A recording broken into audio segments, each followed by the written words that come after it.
Hi, Karen Curry Parker here with your weekly Human Design Evolution Report. We start this week, or continue this week from last week, with the Sun in the Gate 15, the Gate of Extremes, moving on Wednesday to the Gate 52.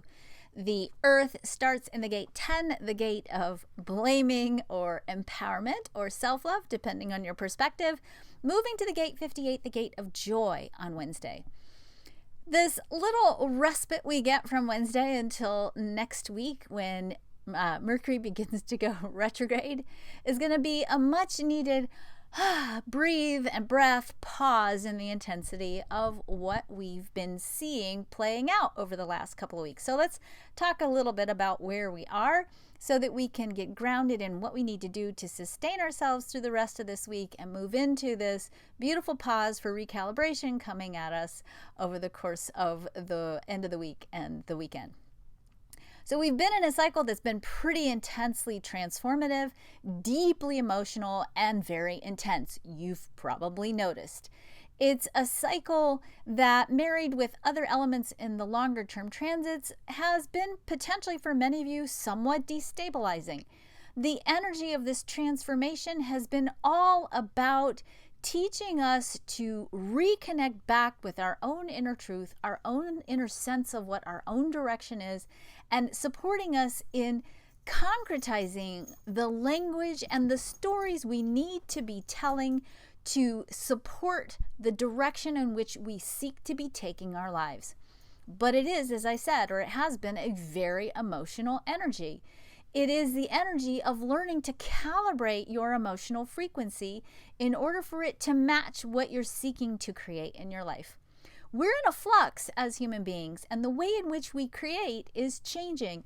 We have in the past been drawing on our physical will, our sheer power, our material existence as a key element of our creative force. And I'm certainly not saying that as we continue to evolve that doing the work of the world, the physical 3D manifested aspects of reality that is part of being a human being is going to go away. We're not going to sit in cells and plug ourselves into electrical components and create by virtue of just dreaming away. That would be kind of defeating the purpose of being a human being, right? However, the nature of how we change or how we harness divine creative energy is shifting. And the direction that we take from our outer reality, and we are all by nature somewhat responders. Every one of us have a prime directive in our existence to respond to our outer reality. Your world is telling you what's next, not this, okay? Not anything else except your outer reality is showing you what the next steps are. But what we create in terms of the next step of our creative process is influenced by the quality of your emotional energy. I know I've said this a billion times, but I want to just keep hammering this away into your consciousness. Your thoughts do create your reality, but they don't literally create your reality. You don't think car and then poof, the car appears. Your thoughts trigger a photon storm, a storm of light. So the thoughts you have create a storm of light in your brain. That in turn stimulates your brain to create neurotransmitters. Those neurotransmitters in turn create emotional energy, and that emotional energy in turn calibrates the electromagnetic resonance field of your heart, and it influences what you attract into your experience, and it also programs your brain to begin to look for evidence that whatever it is that you're seeking is going to be showing up in your world. Your emotional frequency attunes, it calibrates, it synchronizes your heart. And your heart, in turn, is the source of the law of attraction. That's what's drawing things into your experience, into your field, into your awareness. You can manage the frequency of emotional energy that you hold by exploring the meanings that you have behind the archetypes of your life. Meaning this, think about money. Money's a big one I always talk about, right? When you think about money, money is an archetype. It's an archetype that has a whole spectrum of potentials of how it could be showing up in your life, in the world, right? Facebook is getting ready to move into, blockchain and like virtual currency type stuff. So, it's money itself is an archetype that is really evolving in a very interesting way right now. Money as such doesn't really mean anything except for in the context of your own personal experience, and the meanings you hold about money are influencing the emotional energy that you have around money and what you're creating around money. So if I say money and you start going, rent is due next week, and you're freaking out about the rent because you're concerned like maybe you won't have enough, or maybe you're not making enough, or maybe there's something else going on with money, that worry that you have around the money archetype is creating a photon storm that's triggering a neurotransmitter response that matches the meanings that you have around the word money, and is in turn calibrating your heart and influencing what you create and attract in your life. These last couple of weeks, we've been experiencing a massive amount of emotional energy, and that purpose of that energy is to, number one, show us where are we in or out of alignment with what we're creating in the world. For many of us, that emotional intensity, that outrage, that whatever emotional experience you've been having, the frustration, the anger, whatever may have been coming up for you, has been a signal that, oh, hey, something's off here. I'm not feeling aligned with what I want. I'm not feeling like what I'm wanting is happening. Maybe it's not happening fast enough. Maybe you're feeling disempowered by what you're seeing happening out in the world. There's a lot of different things that could have been triggered emotionally, and the purpose of that triggering has been for you to go, okay, wait, stop, pause.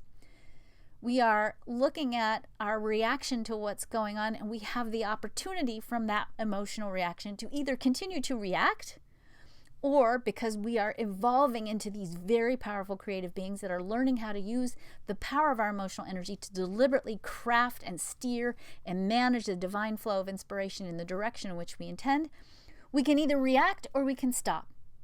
And we can ask ourselves, what would love do in this situation? What would love look like if love was creating the ultimate outcome to this outrage, the solution to the challenges that we're facing right now? We are being given an opportunity from the planets to recraft the way we react to the emotional situations in the world, and rather than adding more hatred, divisiveness, frustration, fear, anger, resentment, whatever is coming up, to instead go, okay, what do I really want here?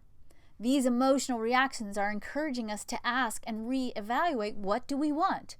And in response to that wanting, that clarity, that intention around what we would prefer to be seeing in our own personal lives and in our outer reality, we are then being invited by the planets to then recalibrate our emotional energy to bring it back into alignment with a place of positive expectation, with an energy of faith, with an excitement about what else is possible in our creative journey together on this planet, rather than into the fighting and the frustration and the anger and the bitterness and all the other pieces that come up. So to sum it up, we've been experiencing this huge emotional surge for the sake of supporting us in getting clear about what we want and what we don't want.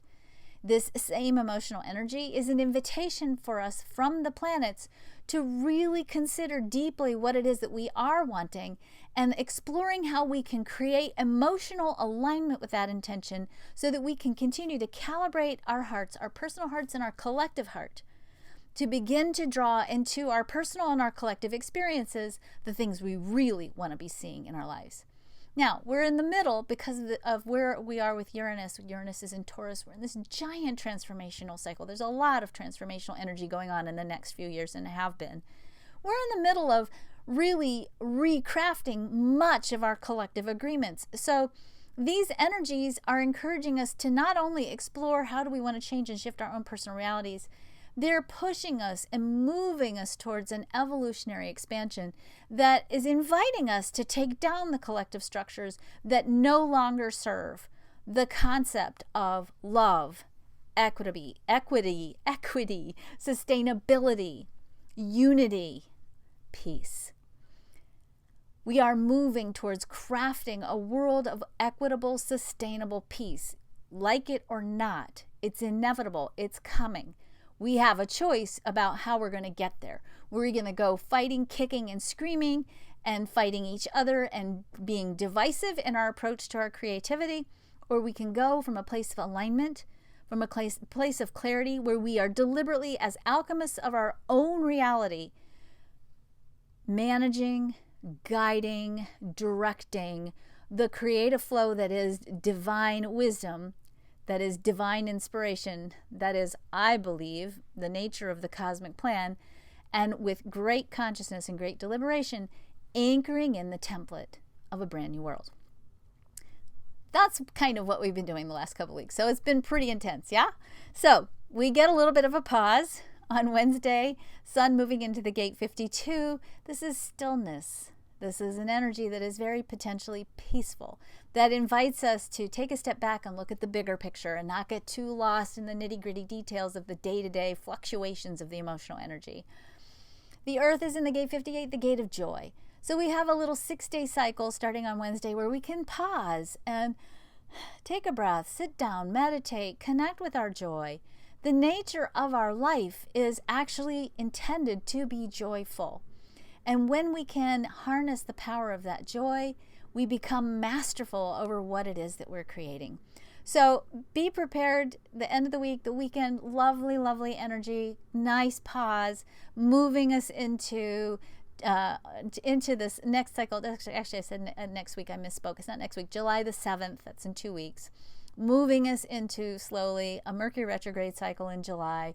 That's going to give us, again, the opportunity to go inward, to explore where we're at, to get some clarity about what it is that we're seeking to create, and moving ourselves back out into the world, realigned, recalibrated. I want to just leave you with this one thought. Creativity fluctuates on a daily basis. Emotional energy fluctuates on a daily basis.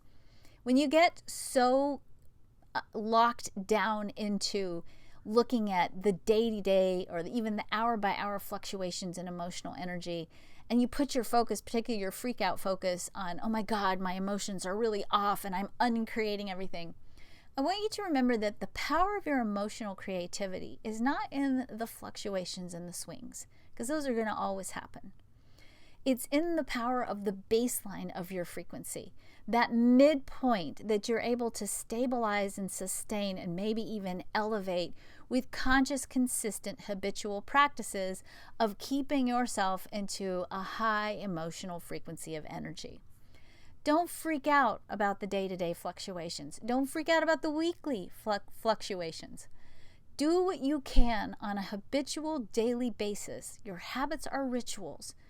Develop and cultivate a ritualistic intention to consciously maintain the baseline frequency of your emotional well-being. If you can do that, if you can do just that one thing, you will dramatically change the nature of your own personal reality and add to an ever-evolving, ever-expanding consciousness of well-being on this planet. That's it. So finish up those last minutes of intense emotional intensity. You've got until the end of Tuesday to explore your emotional energy. Wednesday, we get a little bit of a breath, a little bit of coasting as we continue to move into this giant, beautiful cycle of global transformation that we're in. Take good care of yourselves. Don't forget the power of your dreams. Don't forget to breathe. Don't say anything until you've had time to integrate and contemplate. Don't blame each other. Don't take anything personally. And have a good week. Bye.